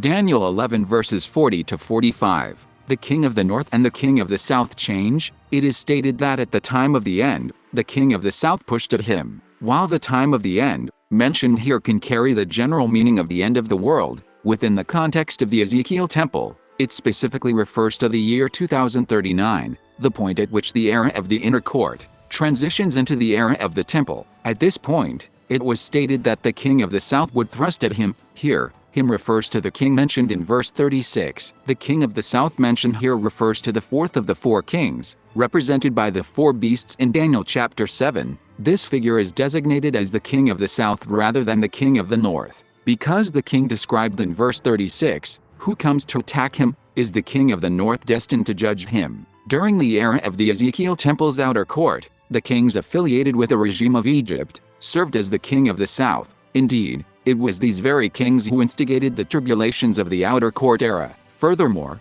the king utilized to strike down these forces of tribulation was the king of the north. Consequently, and conversely, during the era of the inner court, Babylon, the entity destined to bring about tribulation, assumes the role of the king of the south, while the king described in verse 36, who comes to strike down these rulers, becomes the king of the north. The structure of Daniel chapter 11, a mixture of vision and interpretation. While the prophecies in Daniel chapters 2, 7, and 8 are structured such that the content of the revelation is presented first, followed by a section interpreting the prophecy, Daniel chapter 11 lacks a distinct, separate section for prophetic interpretation. Instead, the content of verses 23 through 30 serves as an extension of the prophecy presented in verses 1 through 19. The point at which the prophetic eras divide is illustrated. In other prophecies, the revelation itself and its interpretation are typically clearly delineated, a distinction that allows for a chronological segmentation of their historical application. However, in Daniel chapter 11, the entire prophecy is presented as a single, continuous narrative. Furthermore, because every king of the north is identified solely as the king of the north, and every king of the south solely as the king of the south, it becomes difficult to pinpoint the specific historical entities to which these prophecies apply. Therefore, the method for dividing sections of this prophecy must be included within the prophecy itself, and that method is presented in Daniel chapter 10. As explained previously, the time periods presented in Daniel 10 were intended to indicate the year in which the prophecy of chapter 11 begins. Furthermore, by applying these periods to the verse numbers of chapter 11, one can also observe how the chapter is structured. As explained previously, the time periods presented in Daniel 10 were intended to indicate the year in which the prophecy of chapter 11 begins. Furthermore, by applying these periods to the verse numbers of chapter 11, one can also observe how the chapter is structured. If one sums up all the time references appearing consecutively in verses 1 through 4 of chapter 10, the third year of Cyrus, verse 1, 3 weeks, verse 2, 3 weeks, verse 3, and the 24th day of the first month, verse 4, the total comes to 34. When applying the number 34 to Daniel chapter 11, we start counting from verse 2. The reason for this is that Daniel 11 verse 1 properly belongs to chapter 10. If one counts 34 verses starting from verse 2, the count ends at verse 35. This indicates that verses 2 through 35 constitute a single unit, while verse 36 marks the beginning of a separate unit. The next period appears in verse 13, where the 3 weeks are spelled out as 21 days. Based solely on this passage, it is impossible to determine whether the angel arrived on the 21st day or after the 21st day, that is, on the 22nd day. However, since verse 3 states, until the 3 weeks were completed, we can conclude that he arrived on the day following the full completion of the 3 weeks. Therefore, if we apply the count of 21 starting from chapter 11, verse 2, it extends through verse 22. This indicates that the section from verse 2 to verse 22 constitutes a single unit, and demonstrates that a new section begins starting from verse 23. By connecting these 3 points of division, we can observe that the entire text is structured into 3 distinct parts: verses 2 to 22, verses 23 to 35, and verse 36 to the end. Daniel chapter 12, 3 people and river. It is stated that the figure explaining the prophecy to Daniel was positioned above the river, while 2 others stood on either bank. The river symbolizes a political regime, and since the 3 distinct sections delineated in Daniel chapter 11 all pertain to the regime of 2025, the river mentioned here specifically refers to that 2025 regime. 3 people. In addition to the angel who was explaining the prophecy, 2 other figures appear. One stood on this side of the river, and the other on the opposite side. Since the river symbolizes the regime, the 2 sides of the river, this side and that, represent the beginning and the end of that regime. The figure clothed in linen is described as standing above the waters, by raising both hands to point toward the 2 individuals, marking the regime's beginning and end points. He signifies the midpoint of that regime's duration. The midpoint of the regime that commences in 2025 corresponds to the year 2028.865, the very same time frame referred to as the middle of the week in Daniel 9 verse 27.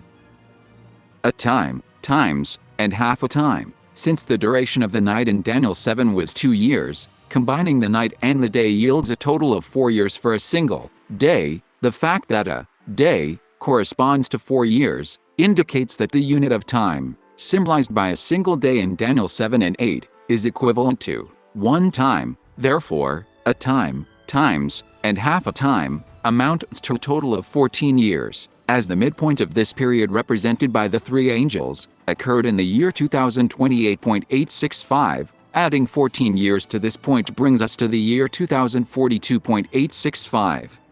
1290, 1335. In connection with the period of a time, times, and half a time, Daniel asked once again, "What shall be the end of these things?" In response, the angel provided an alternative method for calculating this duration, instructing him to wait 1290 days and 1335 days, counting from the time the daily sacrifice is abolished. In other words, the year 2028.865 marks both the midpoint of this regime's tenure and the time when the daily sacrifice ceases. To convert a day into an actual duration, one must determine whether that day contains a specific operator. If no operator is present, the principle established in Ezekiel chapter 4 dictates that 1 day is reckoned as 1 year. However, if an operator is present, the conversion must be performed using that specific operator.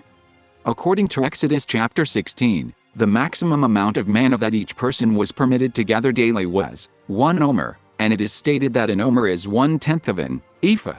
Furthermore, according to Ezekiel 45 verse 11, since an ephah is 1/10 of a homer, an omer amounts to 1/100th of a homer, because the homer is represented as a unit of time within the administrative regulations described in Ezekiel chapter 45. The value of the omer, when converted into terms of the homer, is calculated as a specific number of years.